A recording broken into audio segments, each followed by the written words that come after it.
Welcome to our channel మా బ్రహ్మం సర్జికే class మా అదేవిధంగా ఈ రోజు కరెంట్ అఫైర్స్ లో భాగమా ఇంపార్టెంట్ టాపిక్ మా ఏదంటే ఇక్కడ 2025 మా డబ్ల్యూహెచ్ ప్రకారము టొకోమో రహిత దేశంగా 2025 దేశాన్ని ఏ దేశాన్ని ప్రకటించిందంటే సెనెగల్. ఏ దేశమా? సెనెగల్. ఇక్కడ అనేది టొకోమో అనే వ్యాధిమా 2025 ఏ దేశాన్ని టొకోమో రహిత దేశంగా ప్రకటించిందంటే డబ్ల్యూహెచ్ఓ. ఏ దేశం అంటే సెనెగల్ అన్నమాట. అదేవిధంగా ఈ యొక్క టొకోమో వ్యాధిమా దేని వల్ల వస్తుందమ్మా? కళ్ళ వల్ల ఈ యొక్క వ్యాధి వస్తుందమ్మా. కళ్ళకు మనకు చిన్నప్పుడు చిన్నపిల్లలకు కళ్ళు కుట్టాయి కదా, ఆ వ్యాధిమా టొకోమో వ్యాధి.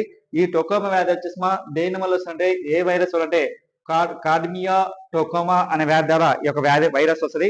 అదేవిధంగా ఈ యొక్క డబ్ల్యూహెచ్ఓ అంటే వరల్డ్ హెల్త్ ఆర్గనైజేషన్. అయితే లాస్ట్ టైం 2024 వచ్చేసిమా టొకోమో రహిత దేశంగా అంటే టొకోమో రహిత దేశంగా 2024 ఏ దేశాన్ని ప్రకటించిందంటే భారత్. ఏ దేశమా? భారతదేశాన్ని లాస్ట్ టైం ప్రకటించింది టొకోమో రహిత దేశంగా.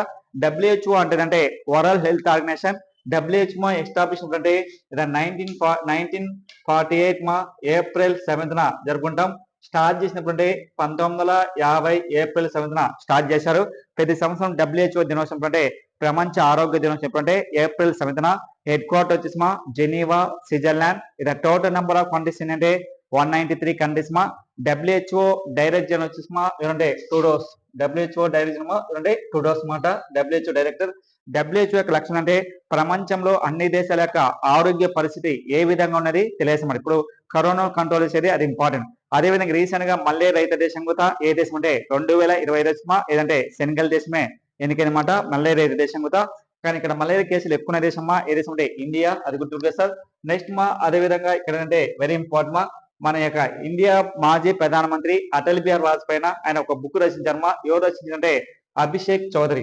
అభిషేక్ చౌదరి మా ఒక బుక్ రచించారు. ఆ బుక్ పేరు వచ్చేదంటే believer's dilemma Vajpayee and the Hindu right's for power అనే బుక్ మా 1977 2018. ఇక్కడ మెయిన్ వచ్చి మా అభిషేక్ చౌదరి అనేది ఎవరి మీద ఆత్మకథ రచించంటే అటల్ బిహారీ వాజ్పేయి.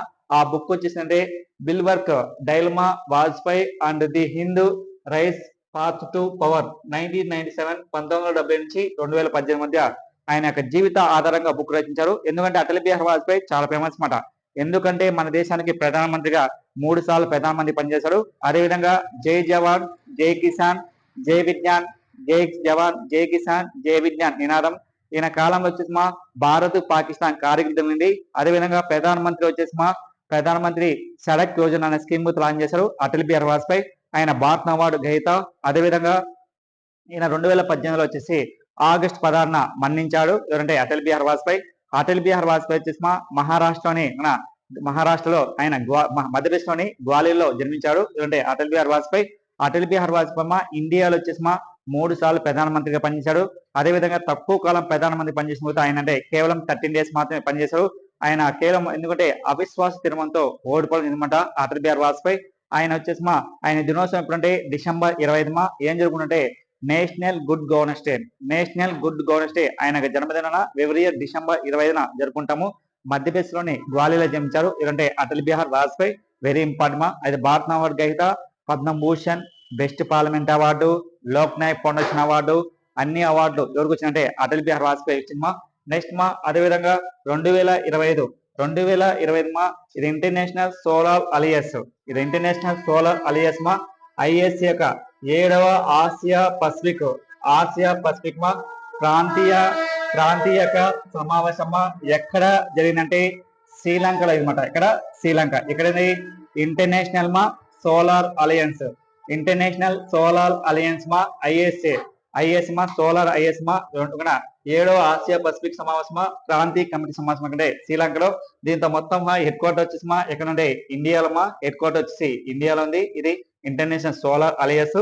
అదేవిధంగా దీంతో మొత్తం దేశాలు వచ్చేసి మా ఏంటంటే 109 దేశాలు ఉంటాయన్నమాట. ఇది ఇంటర్నేషనల్ సోలార్ మా అలయన్స్ లో మొత్తం 109 దేశాలు ఉంటాయి. మనకి ఎగ్జామ్ అవుతామన్నమాట. నెక్స్ట్ మా అదేవిధంగా ఇటీవల వచ్చేసి మా శత్రిసి అనే యాప్ మా ఏ రాష్ట్రం వాళ్ళు లాంచ్ చేసింటే ఒడిస్సా. ఎందుకంటే విద్యార్థుల యొక్క రక్షణ కోసమా ఒక మొబైల్ యాప్ లాంచ్ చేశారు. ఏ యాప్ అంటే శత్రిసి. ఏ స్టేట్ అంటే ఒడిస్సా వాళ్ళు లాంచ్ చేశారు.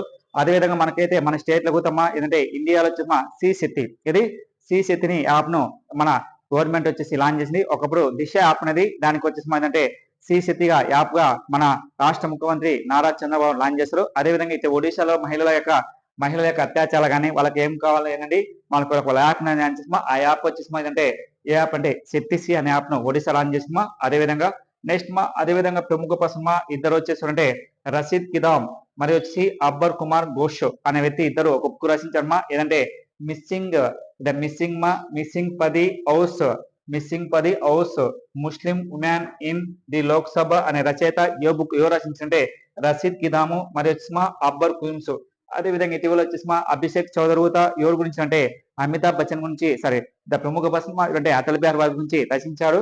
అదేవిధంగా ఇక్కడ అంటే ప్రపంచ ప్రపంచ చదరంగ దినోత్సవం ఎప్పుడంటే జూలై 20న జరుగుతామా. ప్రపంచ చదరంగ దినోత్సవం అంటే జూలై 20న జరుగుతాం.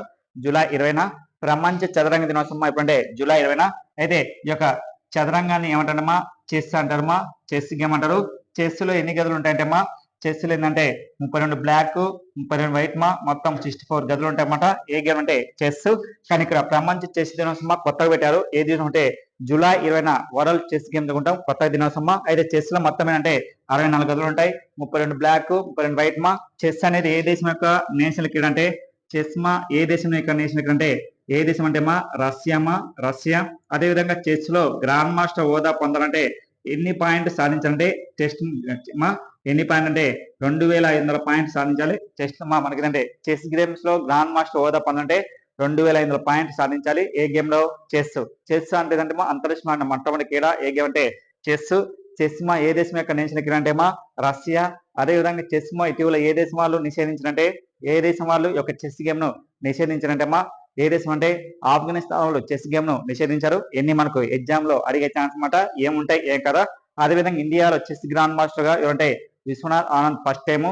అదేవిధంగా ప్రపంచంలో అతి చిన్న వయసులోనే ప్రపంచంలో అతి చిన్న వయసులోనే చెస్ విన్నర్ గా ఎవరు గెలిచినంటే ఇది ప్రముఖ ముఖేష్ గెలిచిందన్నమాట. గుకేష్ అదేవిధంగా ఇక్కడ అంటే మన ఇండియా నుంచి అయితే చెస్ గ్రాండ్ మాస్టర్ గా పొందిన మహిళ వచ్చేసి ఆంధ్రప్రదేశ్ నుంచి ఫస్ట్ అంటే కోనేరు హంపి గెలిచిందన్నమాట. కేవలం 15 years లోనే గ్రాండ్ మాస్టర్ అవుతున్న మొట్టమొదటి మహిళ ఏమంటే కోనేరు హంపి. అయితే లాస్ట్ టైం మనకు 2025 లాస్ట్ ఒక 4 days 3 day గ్రాండ్ మాస్టర్ లో రన్నర్ గా గెలిచింది ఎవరంటే కోనేరు హంపి. విన్నర్ వచ్చేసి దివ్య గారు గెలిచిందన్నమాట. ఆమె ఏ స్టేట్ అంటే మహారాష్ట్ర చెందిన పర్సన్. అదేవిధంగా చెస్ అనేది చాలా ఇంపార్టెంట్. నెక్స్ట్ అదేవిధంగా యునైటెడ్ కింగ్డమ్ వచ్చేసి ఇదంటే ఒకప్పుడు ఓటు హక్కు వయసు ఆ దేశం పార్లమెంట్ వచ్చేసి యునైటెడ్ కింగ్డమ్ వాళ్ళు ఓటు హక్కు వయసు 18 సంవత్సరాల నుంచి 16 సంవత్సరాలకు తగ్గించారన్నమాట. ఏ దేశం అంటే యూకే అంటే యునైటెడ్ కింగ్డమ్ వాళ్ళు ఈ యొక్క యూకే కంట్రీస్ 18 సంవత్సరాల నుంచి 16 సంవత్సరాలకు తగ్గించిన దేశం వచ్చేసి ఏ దేశం అంటే యూకే. ఆ దేశం మన ఒకప్పుడు 21 సంవత్సరాల నుంచి మన ఇండియా గుతమ్మ ఒకప్పుడు 21 సంవత్సరాల నుంచి 21 years నుంచి 18 సంవత్సరాలు తగ్గించిన ఓటు హక్కు వయసు ఎవరికనంటే రాజీవ్ గాంధీ కాలంలో. రాజీవ్ గాంధీ ఎప్పుడంటే 1988లో దీన్ని అమలేసినమాట. ఒకప్పుడు మనం ఓటు వేయడానికి 21 సంవత్సరాల నుంచి 18 నుంచి తగ్గించారు. ఎవరు కాలం అంటే రాజీవ్ గాంధీ ప్రధానమంత్రి. అదేవిధంగా ఎన్నో అమెండ్మెంట్ అంటే 61 అమెండ్మెంట్ ప్రకారం 1908లో 21 సంవత్సరాల నుంచి 18 సంవత్సరాలకు ఓటు తగ్గించిన ప్రధానమంత్రి అంటే రాజీవ్ గాంధీ వెరీ ఇంపార్టెంట్. ఇక్కడ మనకు ఇంపార్టెంట్ ఏంటంటే 3వ ప్రపంచ తెలుగు మహాసభలు 2026 జనవరి 3, 4, 5 ఏదైనా ఎక్కడ జరుగుతాయంటే ఆంధ్రప్రదేశ్ లోని అమరావతిలో జరుగుతాయి సార్. ఏంటంటే ప్రపంచ తెలుగు మహాసభలు 3వ ప్రపంచ తెలుగు మహాసభలు ఎక్కడంటే మన ఆంధ్రప్రదేశ్ లో వచ్చేసి నెక్స్ట్ ఇయర్ 2026 జనవరి 3, 4 అయితేనా ఎక్కడ జరుగుతుంటే ఆంధ్రప్రదేశ్ లోని అమరావతి జరుగుతాయి. ఎవరు అంటే ప్రపంచ తెలుగు మహాసభ అధ్యక్షుడు వచ్చేసి ఎవరు చెప్పంటే గజ్జల శ్రీనివాస్ చెప్పారు. అయితే ప్రపంచ తెలుగు మహాసభలు ఎప్పుడు స్టార్ట్ చేసినంటే 2010 నుంచి ఈ యొక్క ప్రపంచ తెలుగు మహాసభలు స్టార్ట్ చేసిన ఈ యొక్క ప్రపంచ తెలుగు మహాసభలు కొన్ని సంవత్సరాల తర్వాత ఈ యొక్క గేమ్స్ ఈ యొక్క ప్రపంచ తెలుగు మహాసభలు మన ఆంధ్రప్రదేశ్ లో జరుగుతున్నాయన్నమాట. నెక్స్ట్ అదేవిధంగా విజయవాడ మరియు హైదరాబాద్ మధ్య గ్రీన్ ఫీల్డ్ ఎక్స్ప్రెస్ ను హైవేను లాంచ్ చేసినట్టే మన ఇండియా యొక్క రవాణా శాఖ మంత్రి అదేంటే ఎవరు లాంచ్ చేసినట్టమ్మా మనకు గడ్కరీ గారు లాంచ్ చేశారు. మన ఇండియా రోడ్డు రవాణా శాఖ మంత్రి నితిన్ గడ్కరీ గారు లాంచ్ చేశారు. మన ఇండియాలోని విజయవాడ మరియు హైదరాబాద్ మధ్య గ్రీన్ ఫీల్డ్ హైవే ఎక్స్ప్రెస్ ఎవరు లాంచ్ చేసింటే మన ఇండియా కేంద్ర రవాణా శాఖ మంత్రి ఎవరంటే గడ్కరీ గారు లాంచ్ చేశారనమాట. అదేవిధంగా దీని గెస్ట్ ఎవరంటే ఆంధ్రప్రదేశ్ ముఖ్యమంత్రి నారా చంద్రబాబు హాజరయ్యారు. అదేవిధంగా పౌర విమాన శాఖ మంత్రి ఎవరైనా అదేవిధంగా రాష్ట్ర ఉప సీఎం వచ్చేసి మనటే పవన్ కళ్యాణ్ కూడా ఈ యొక్క దీన్ని ప్రారంభించడం జరిగిందన్నమాట. నెక్స్ట్ అదేవిధంగా ఆగస్టు 1 నుంచి ఆగస్టు 7 వరకు ప్రపంచ ప్రపంచ తల్లిపాల వారోత్సవాలు అంటే మనకు ప్రతి సంవత్సరం ఆగస్టు 1 అంటే ప్రపంచ తల్లిపాల వారోత్సవాలు అవుతాయి. ఈ యొక్క ప్రపంచ తల్లిపాల వారోత్సవం యునెస్కో వాళ్ళు వచ్చేసి ఆగస్టు 1 నుంచి ఆగస్టు 7 వరకు అన్ని దేశాలు ప్రపంచవ్యాప్తంగా 120 దేశాలు ఈ యొక్క ప్రపంచ తల్లిపాల వారోత్సవాలు జరుపుకుంటామట. ప్రపంచ తల్లి వారోత్సవాలు మనం ఎప్పుడైనా అంగన్వాడీ కేంద్రం అయితే అక్కడ ప్రపంచ తల్లిపాల యొక్క వారోత్సవాలు రాసి ఉంటది. ఈ యొక్క ప్రపంచ తల్లిపాల వారోత్సవాలు మొత్తం 120 దేశాలు జరుపుకుంటాం. ఎప్పటి నుంచి స్టార్ట్ చేసింటే ఎప్పటి నుంచి అంటే 2012 నుంచి ఈ యొక్క డేను జరుపుకుంటామా, అది గుర్తుపెట్టుకోవాలి సార్. నెక్స్ట్ అదేవిధంగా పిఎం కిసాన్ ఈ యొక్క స్కీమ్ వచ్చేసి ఆగస్టు 2వ తేదీన ఆగస్టు 2వ తేదీన అంటే ప్రధానమంత్రి కిసాన్ యోజన పథకానికి ఆగస్టు 2న మన India prime minister Narendra Modi గారు మన ఉత్తరప్రదేశ్లోని వారణాసిలోని ఎన్నో విడత అంటే 20 విడతను లాంచ్ చేశారన్నమాట. అయితే ఇప్పటి వరకు ఎంతమందికి అంటే ఒక్కొక్క 20 విడతలు అంటే 9.7 కోట్ల మందికి ఈ యొక్క లబ్ధి పొందారన్నమాట ఈ స్కీమ్ కింద. అయితే ఈ యొక్క స్కీమ్ యొక్క లక్ష్యం అంటే ప్రధానమంత్రి కిసాన్ యోజన యొక్క లక్ష్యం అంటే రైతుల యొక్క పెట్టుబడి కోసం సంవత్సరానికి ఎంత అంటే 6,000 రూపాయలు ఇస్తారు. ఎంత? 6,000 రూపాయలు. ఈ 6,000 రూపాయలు వచ్చేసి మొత్తం వచ్చేసి ఎన్ని విడతలు అంటే మొత్తం 3 విడతలు ఇస్తారన్నమాట. ఎవ్రీ 4 మంత్స్ ఒకసారి. ఫస్ట్ విడత వచ్చేసి 2,000 రూపాయలు, రెండో విడత ఏంటంటే 2,000 రూపాయలు, మూడో విడత 2,000 అట్లా మొత్తం వచ్చేసి సంవత్సరానికి వచ్చేసి 3 విడతలు ఇస్తారన్నమాట. అట్లా 4 నెలలకు ఒకసారి అమౌంట్ వేస్తారన్నమాట. పెయింట్ వచ్చేసి మనకు ఆగస్ట్ వేశారు, మళ్ళీ వచ్చేసి ఇప్పుడంటే అక్టోబర్లో, మళ్ళీ వచ్చేసి ఇప్పుడంటే మళ్ళా జనవరిలో అమౌంట్ వేస్తారన్నమాట. ఏ స్కీమ్ కంటే ప్రధానమంత్రి కిసాన్ యోజన లక్ష్యం అంటే రైతుల యొక్క పెట్టుబడి కోసం కేంద్ర ప్రభుత్వం ఈ యొక్క స్కీమ్ లాంచ్ చేసి, అయితే ఈ స్కీమ్ ఎప్పుడు లాంచ్ చేసింటే 2019 ఫిబ్రవరి 24 వరకు లాంచ్ చేసిందన్నమాట. అయితే ఇప్పటి వరకు వచ్చేసి ఈ స్కీమ్ వచ్చేసి 3.9 అంటే 3,90,00,000 పైగా కోట్ల పైన అందేసారన్నమాట. అంటే 3,90,00,000 పైన అమౌంట్ పే చేశారన్నమాట. అయితే ఇక్కడ మెయిన్ వచ్చేసి ఈసారి రెండో విడత వచ్చేసి 9.7 కోట్ల మందికి ఈ యొక్క 20 విడతలో లభించమాట. అయితే దీనికోసం గవర్నమెంట్ ఇప్పటి వరకు 20,500 కోట్లు కేటాయించింది. ఏ స్కీమ్ కిందంటే ప్రధానమంత్రి కిసాన్ యోజన. అదేవిధంగా సెంట్రల్ స్టేట్ అయితే అన్నదాత సుఖీభావకి అయితే సంవత్సరానికి 14,000, సెంట్రల్ వచ్చేసి 6,000, రెండు కలిపి అమౌంట్ వచ్చి 20,000 రూపాయలు అమౌంట్ పే చేస్తారన్నమాట. అది గుర్తుపెట్టుకోవాలి సార్.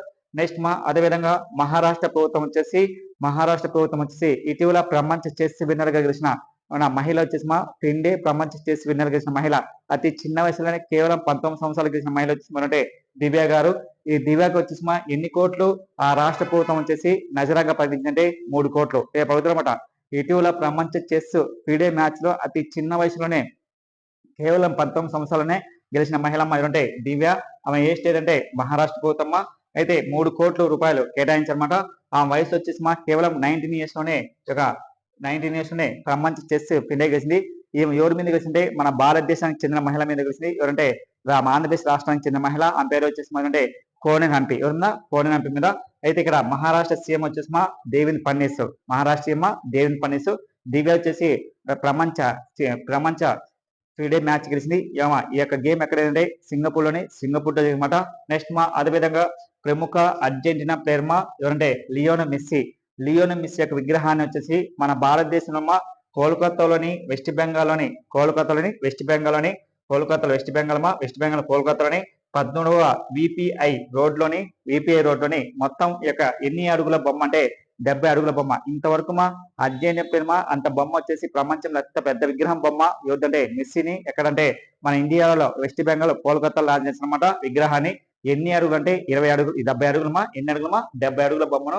అదేవిధంగా లియోన్ మెస్సీ చాలా ఫేమస్ మన దేశానికి చివరి టైం ఎప్పుడు వచ్చిందంటే 2011లో చివరిసారిగా మన దేశానికి రావాలన్నమాట లియోనెల్ మెస్సీ ఏ దేశానికి చెందిన పర్సన్ అంటే అర్జెంటీనా ప్లేయర్ ఫుట్బాల్ ప్లేయర్స్ ఏ దేశం అంటే అర్జెంటీనా దేశానికి చెందిన పర్సన్ అంటే లియోనెల్ మెస్సీ. ఈయన ఉన్నప్పుడు వచ్చేసి లాస్ట్ టైం 2002లో యొక్క వరల్డ్ ఫుట్బాల్ మ్యాచ్ విన్నర్ గా లేచారన్నమాట మెస్సీ. అదేవిధంగా ప్రపంచంలో అత్యధికంగా గోల్ చేసిన సెకండ్ పర్సన్ ఏమంటే మెస్సీ మాట. ఇది ప్రముఖ పర్సన్ అతను రేపు ఎగ్జామ్ ఉంటారు. మెస్సీ అనేది యొక్క విగ్రహాన్ని ఇటీవల ఏ దేశంలో 70 అడుగుల విగ్రహాన్ని లాంచ్ చేస్తుంటే ఇండియాలోని వెస్ట్ బెంగాల్లోని కోల్కతాలోని ఎక్కడంటే అమ్మా 70 ఎక్కడంటే 13 విపిఐ రోడ్ లో దీన్ని లాంచ్ చేస్తున్నమాట. ఇది సార్ మెయిన్ కరెంట్ అఫైర్స్. మన ఛానల్ చూసే వరకు కొత్తగా లైక్ చేయండి, తప్పకుండా సబ్స్క్రైబ్ చేయండి ఎందుకంటే మీ ఫ్రెండ్స్ కి అందరికి షేర్ చేయండి సార్. ఎందుకంటే మనకు కరెంట్ అఫైర్స్ చాలా యూజ్ అయితే. ఓకేనా, థ్యాంక్ యూ వెరీ మచ్.